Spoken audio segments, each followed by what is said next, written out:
नमस्कार मंडळी, रामकृष्ण हरी. रामकृष्ण हरी. मंडळी, आज सावित्रीबाई फुले यांची जयंती आहे. आता सावित्रीबाई फुले बद्दल एवढं तुम्हाला काही सांगायची गरज नाही का, तर सगळ्या देशाला माहित आहे सावित्रीबाई फुले कोण होत्या. अहो, त्यांच्यामुळे आज मुलगी शिकली आणि प्रगती झाली. सावित्रीबाई फुलेंना महात्मा फुलेंनी बी खंबीर साथ दिली मंडळी. हा, आज देशाची पंतप्रधान, राष्ट्रपती सुद्धा एक महिला होऊ शकते. विमान उडवू शकते, रेल्वे चालवू शकते. काय बी महिला कुठं नाही असं नाही.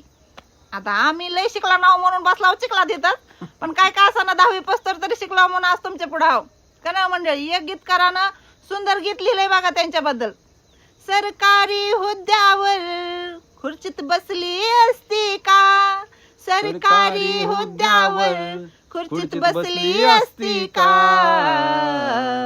फुले सावित्री नसत्या तर मुलगी शिकली असती का, फुले सावित्री नसत्या तर मुलगी शिकली असती का. सावित्रीबाई फुले जयंतीच्या तुम्हा सगळ्यांना खूप खूप शुभेच्छा मंडळी. शिका, संघटित व्हा आणि काय करावं, संघर्ष करा. ती बाबासाहेब आंबेडकरांचं वाक्य अजून ह्या दिवशी त्याला सुद्धा इथं सम्मिलित करा. शिक्षणाला खरंच महत्व द्या. एक शेतकरी जोडी सांगायला लागली तुम्हाला का, तर शिक्षणाचं महत्व शेतकऱ्याला लय कळतंय बघा घडोघडीला. रामकृष्ण हरी. रामकृष्ण हरी.